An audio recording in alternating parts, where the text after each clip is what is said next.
We restored old laminate countertops and made them look like natural stone. It was an easy process, and we're going to teach you step by step just how easy that process is. We did a rock face edge and a very elegant look with a low sheen. Check out how you can pour out of a bucket using epoxy and some color additives. It'll be the most fun you ever have in remodeling. We do a linear striated pattern, and we did it using some beautiful colors that look like an earth tone countertop. Folks love renewing and refinishing their old countertops, their tables, their desktops, their hearths, their floors, their showers. You can do so many different do-it-yourself remodel projects and save thousands of dollars. Typically, you're going to save 10 times your money from going with a big box store and having them do it for you. We're going to show you how to get a natural looking sheen level. We're going to show you how we did this project from start to finish. You don't want to miss this. Stay tuned. Enjoy the video. So over here at Stone Coat, we're on the mountain to 1 million subscribers. The only way we can get there is if we can get your guys' help. So if you haven't done so, click that subscribe button below and we can make it to 1 million together. As you see here, this laminate had seen better days. It was time for step one, and that was to prep the laminate to receive a coating of epoxy. It had a wooden edge that needed to be prepped, and we were going to do a rock face edge. We removed the sink, and we got ready for the prep. We removed the top drawers from the cabinetry to make it easy to prep and plastic off the cabinet carcasses and faces. We're using a thick floor covering designed for construction sites so that any of our epoxy drips don't leak and hurt the floor. Remember, prep is the majority of the work. Epoxy can be a fun project as long as you don't make a mess that causes you stress. So go ahead and use the right stuff to prep your project. The purple tape that we use first is designed for delicate surfaces and easy removal. And then we use the white Scotch tape right over that so we have a nice bond to the cabinets that doesn't hurt them. And then we use the heavy stick tape on top of that. I'm using 3 mil thick plastic to cover the faces of the cabinets. Get it in 3 feet and it'll be the perfect length so that it drapes right down and you can tape it to the floor that you've already prepped. Notice we did the floor first, we overlap that with the plastic, and then we'll tag that right down to the floor so we envelope the cabinets and the floor so we don't make a mess. I'm going to do a new backsplash on this project, so we're using our jam saw to remove the old laminate backsplash. You can also use a Sawzall or a multi-tool to remove that backsplash, but my jam saw makes short work of this project. I'm going to do a tile backsplash on this project, so I don't need to make new MDF backsplash using Stone Coat. I'm just going to do tile. We also used our multi-tool in the corner so we could plunge cut through and get a nice clean removal of that laminate backsplash. Next, it's time to clean. We're going to use trisodium phosphate, TSP. This is a deglosser and a degreaser, and this gets us ready for the next step. Just follow the instructions on the bottle and dilute the TSP according to manufacturer's instructions. You're going to also clean the edges. That oak on the front edge of this laminate is porous and it's got a lot of grease and grime over the years, so do a good job cleaning it. Also, after you've cleaned, wipe the residue so you have a dry surface. Now it's time to rough up the laminate with my random orbital sander and 60 grit. You want a really rough grit because we want to make deep gouges and scratches into this laminate to create a mechanical bond, something for the bonding primer and the epoxy system to grab onto. So just simply sand it, wipe the dust, and you'll be ready for the next step.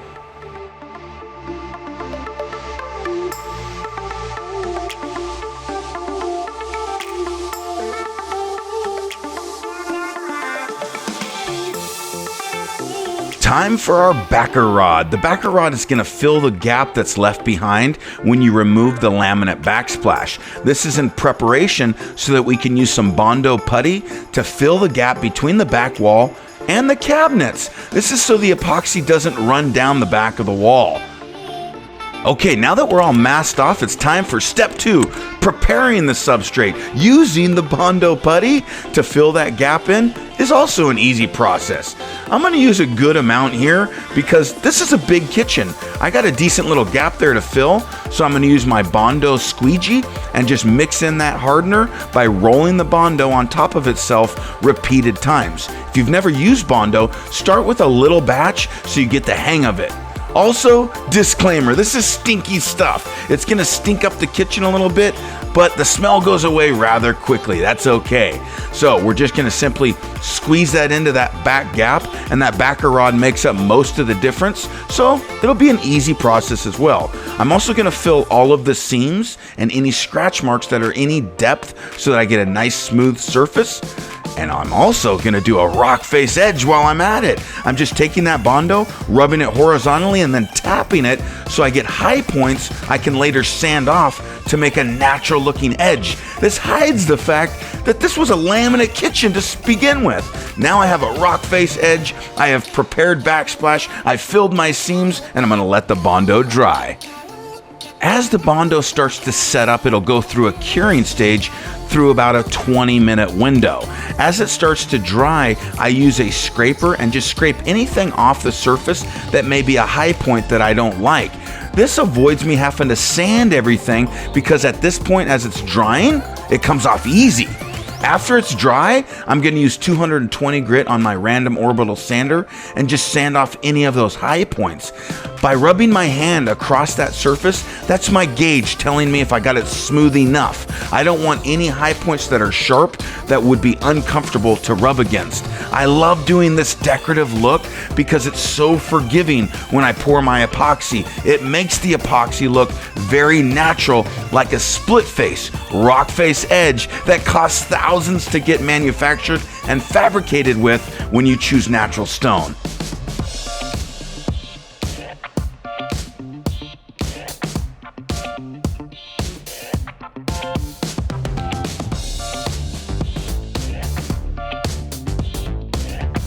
Time for step number 3, the bonding primer and our epoxy undercoater.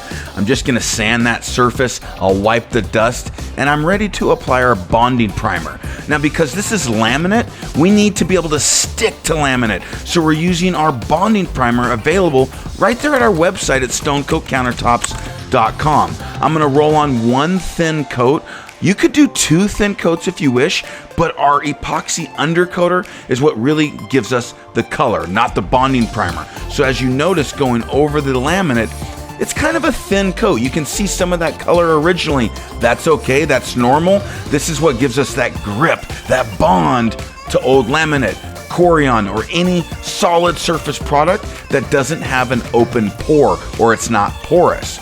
After the bonding primer, we're gonna do our epoxy undercoater. In this case, we wanted a black color underneath our epoxy for this particular recipe. So again, it's no harder than painting. I use a 6-inch weenie roller and our epoxy undercoater to apply the black undercoat. Check it out how that edge starts to look more and more real with every step.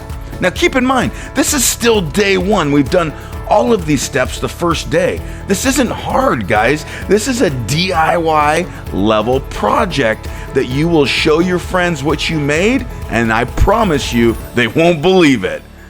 We let the bonding primer dry. Now it's time to let the undercoat dry. So why don't we go to step 4, building the substrate. You see, we modified this kitchen slightly with where the stove placement was going to be and that it was going to be a slide-in stove.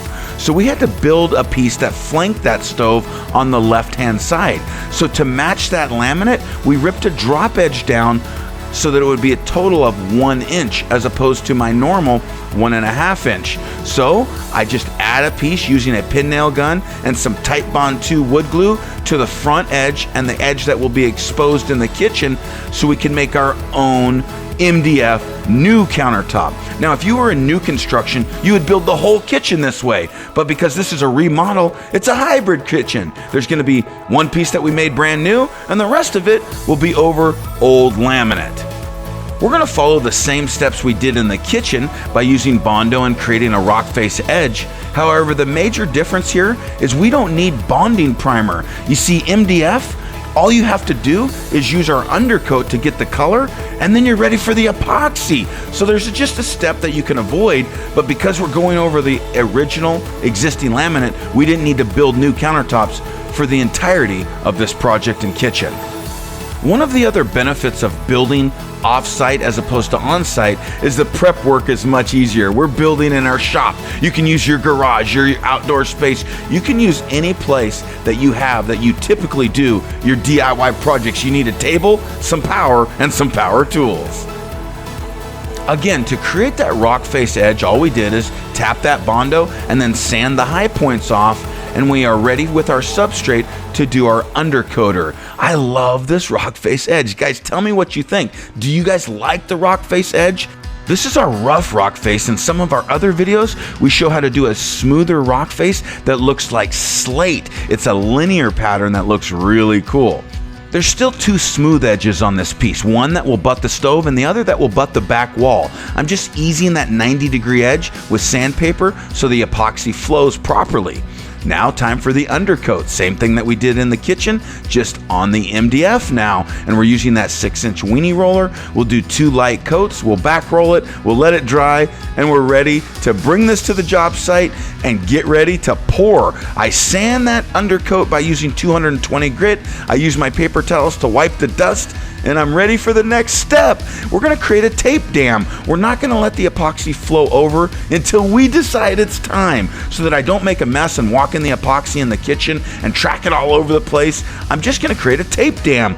This allows me to pour everything, and then I'll let it flow over the edge when I'm ready. Okay, it's time for the epoxy. It's time for the fun part. This is the color coat. Our epoxy is a 1-to-1 ratio. It's heat resistant, scratch resistant, UV resistant. It's designed for the kitchen use and abuse. Have you seen our durability video? Stone Coat Epoxy is designed to go over old laminate countertops. It is second to none. It has a long open time, so you don't need to be in a hurry when doing a large kitchen.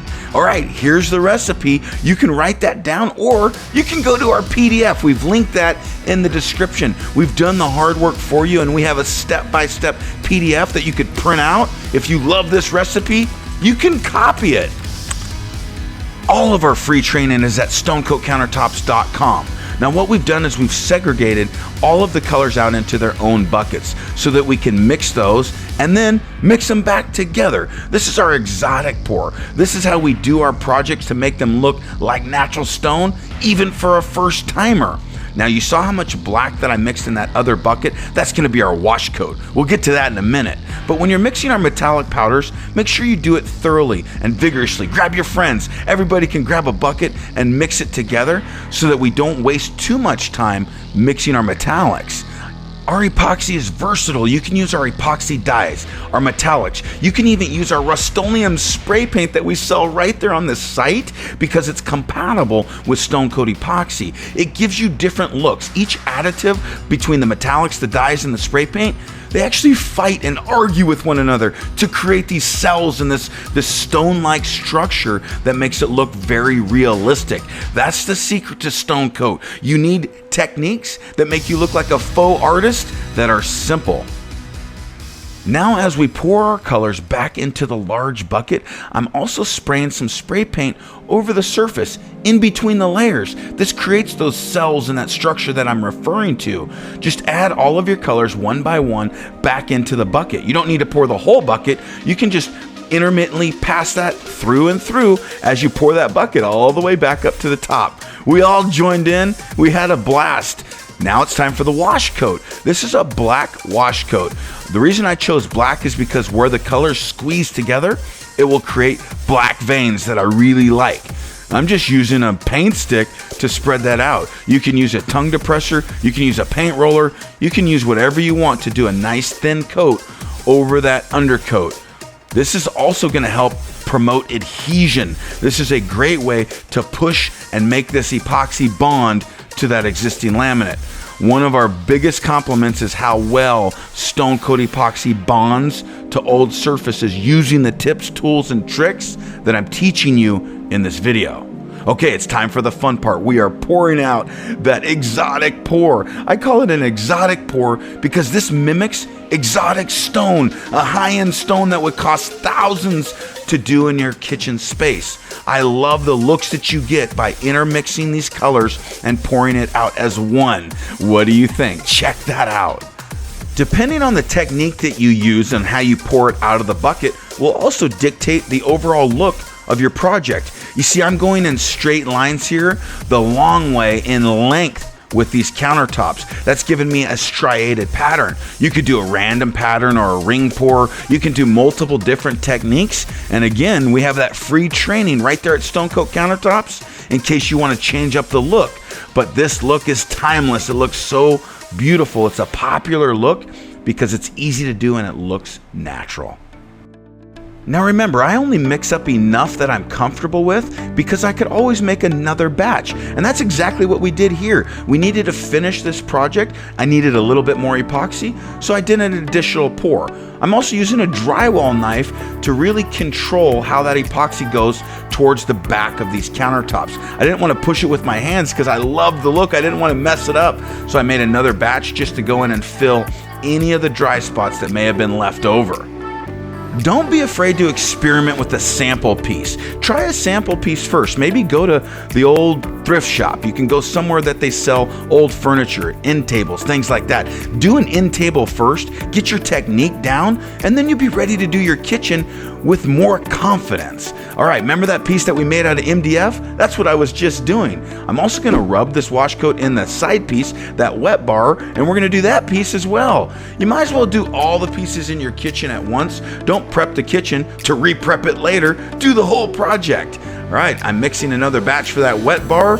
And again, all we're doing is using the same color additives. We're not really overthinking it. It doesn't matter if you get a little more of one color. Mother Nature and natural stone is random, so let's match it. Don't try to match the whole recipe perfectly. Change it up a little bit. And in this case, we added a little bit more clay metallic, and I loved the extra orangey fiery red in this piece. This was going to be something that the homeowner really wanted. They wanted a little bit more red, so we added it. Coat Epoxy is customizable to any design and decor.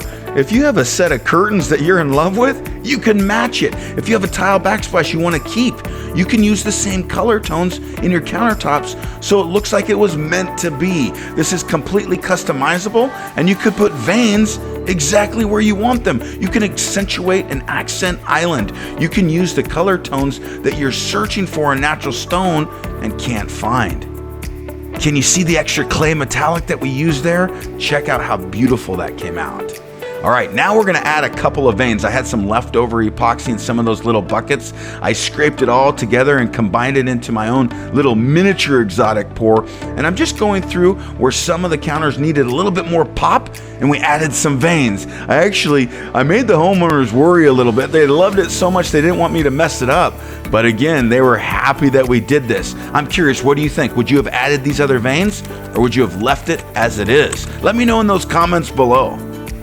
This is an interactive video. You don't just get to watch, you gotta give me your feedback. Also, guys, have you subscribed? Make sure you subscribe so you get notified when we have our next training video. Help us get to that 1 million subscribers. We're well on our way and we need your help. Okay, next step, torch out the bubbles. All right, we've done all of the beautiful coloring. Now we're just gonna torch out any of those surface bubbles. I'm using a propane torch. You can use a heat gun and a blow dryer. But my handy plumber's propane torch does a fantastic job, and it's super fast.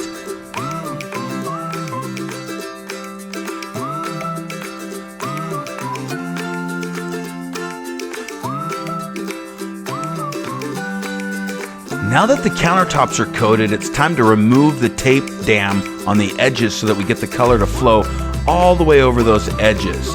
I really love this rock face edge. And remember, it will flow. You don't need to do much more than just rub out the surface tension and make sure those edges are completely wet, and you're gonna get that color to flow over and look very natural.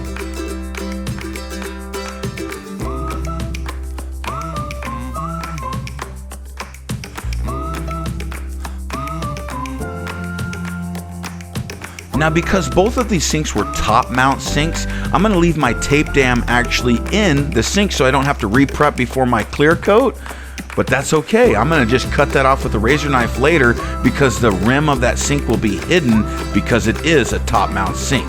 I love this recipe. Coat Countertops, you got this. Great comment!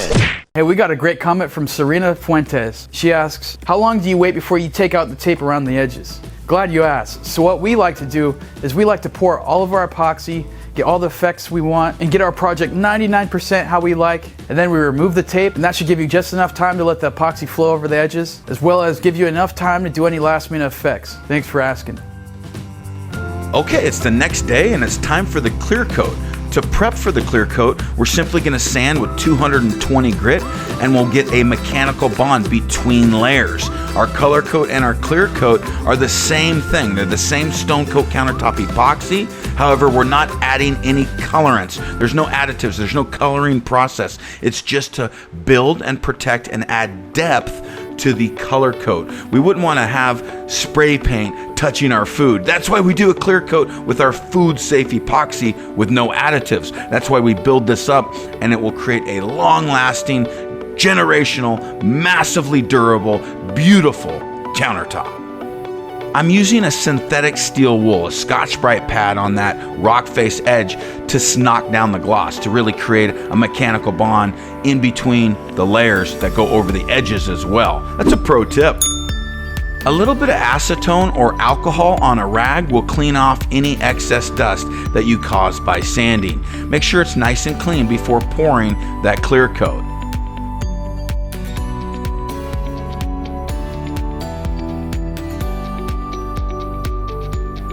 I did this job for my good friend Ken. I've done multiple jobs for Ken, and I just want to give a big shout out and say thank you for letting us do yet again another project. Ken, you're the man. Hey guys, if this was your kitchen, what colors would you have changed up, or would you have done the exact same recipe? All right, I'm using Tyvek tape because the tape that I used on the edges the day before, it didn't stick that well, so I'm trying Tyvek, but the danger is you don't want to use Tyvek over a painted surface. Epoxy would be fine because it's tough, but if I would have done that over the undercoat, it would have probably peeled some of the undercoat because the Tyvek tape has such strong adhesion. I'm also using a little bit of tape on the other side of that Tyvek where it protrudes up to create a dam that will be nice and rigid. Okay, we're doing a 3 ounce per square foot pour, just like yesterday, but again, no color additives. This is just going to be our clear coat. It's a 1-to-1 ratio. We're gonna mix for 2 minutes using a drill, and then we're ready to pour out our clear coat.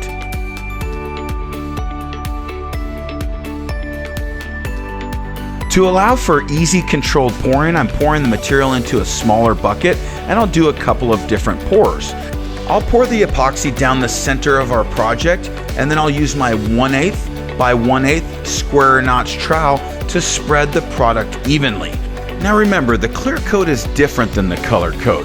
We really need it to level out. We want an even coat. We're not going to use our hands or a bucket pour. We're simply going to use a tool. We're going to gauge this, and that's what the 1/8 by 1/8 square notch trowel does. It gives us a very even coat on the second coat because that's what needs to lay out like glass. If my first coat has some imperfections, some dimples, some reactions from any of those colorants that doesn't let it lay out perfectly, that's okay. The clear coat overcomes any of those imperfections, and that's why on this coat we use a notch trowel. We also have these notch trowels right there on our website, and I love that it's a 1/8 notch trowel. This leaves the perfect amount of epoxy on the surface, enough to level out, but not too much so that you waste product. That's a pro tip. Use the right tool and you'll save money.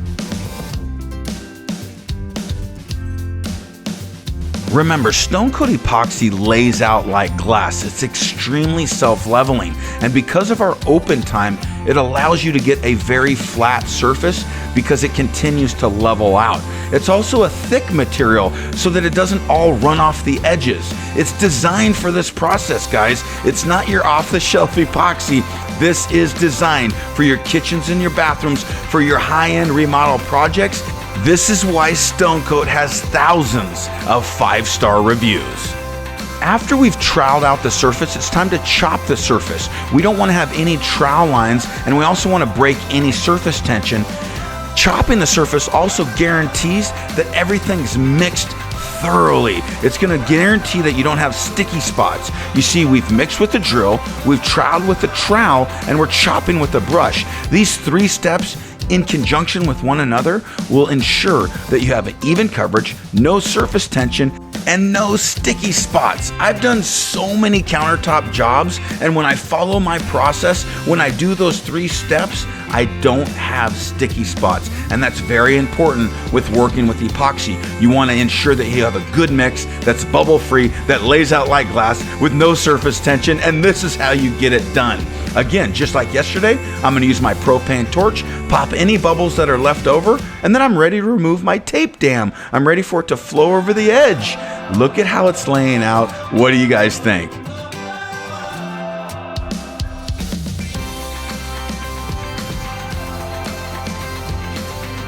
When you mix our colorants together, these are the reactions you can expect. It looks and mimics natural stone. I love what it does for you without any additional effort. Okay, it's the next day. My clear coat is all dry. I'm going to score any place that the clear coat meets the countertop so I don't peel any epoxy because it's fresh, it's new. It's just like a brand new baby. So treat it nice and sweet. We're going to score that, we're going to peel it, and we're going to clean this kitchen up so that these cabinets can get refinished. Because this was a top mount sink, we'll just go ahead and cut that tape dam that we left on. But if it was an undermount sink, we wouldn't have put a tape dam there. We would have prepped it a little bit differently. So be sure to watch our videos on how we do an undermount sink if that's your jam. All right, let's clean up this kitchen and we'll get ready to get the next step done. We're gonna do that natural sheen on this project. And if you wanna do a natural sheen, the best way is to use our ultimate top coat. Sand that surface, make sure you get a mechanical bond between that clear coat and the ultimate top coat. This is the top coat that gives you that natural shine, that low sheen, that matte finish, and it gives massive scratch resistance and massive durability. We love our ultimate top coat. We're following the same process we did between the color and clear coat. We're just abrading that surface with 220 grit and knocking that gloss down.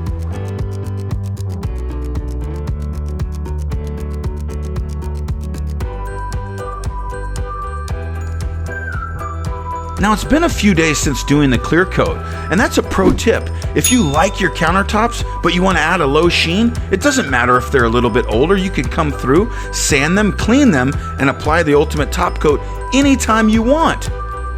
Remember, I said this is an interactive video. I need your feedback here. Did you like that higher sheen? Or I want to know, do you like the lower sheen that we're about to do? Let me know in the comments you would like a nice high gloss or you want that low natural sheen. Let me know in the comments below. Thanks, guys. Now, check that out. I got a vacuum taped to my sander. That's a really fun thing to do to avoid any dust in this finished kitchen. Now, there could be nibs and nubs or slight imperfections in your clear coat, and the ultimate top coat, this process allows you to get these countertops perfect. You can actually go through and sand them and get them very, very flat. Any little nub or any little hair that may have fallen into that clear coat, now's the time to sand it out and look like a hero. This is how you get that machine polish with ease. We're just using a sponge and a little bit of water to wipe any of that dust so it doesn't get airborne and blow in the kitchen. Check that out. So we just got done sanding with 220 grit just so we can get rid of any imperfections in the clear coat. Next, we're gonna apply the top coat, and it looks a little something like this. We have a comprehensive step-by-step video teaching how to do the ultimate top coat application. If you're interested in that lower sheen, go check out that video that we have linked in the description. Look at the difference. We're gonna make sure to link that video below so you can follow along as well. It's reveal time. The kitchen's complete except for the backsplash. I'm gonna go back and help Ken do the backsplash, and I'm just wondering, do you guys wanna learn how I do a full height tile backsplash? Is that something that you would have interest in on this channel? Do you want me to teach you my tips, tools, and tricks of installing a full height kitchen backsplash? And for those contractors that do epoxy countertops, it's probably something you should add to your repertoire because you can really increase the value of each of your jobs. Instead of subbing out that tile work, you can DIY that tile work. So we just got done doing one of our most insane exotic pours yet. And if you want to learn even more details and all the tips and tricks, as well as have the recipe on hand to follow along, click this link right here. But if you want to keep watching to get more inspired to start your next project, click this link right here. And from the Coat Countertops team, you got this. Coat Countertops, you got this. Coat Countertops, I did got this.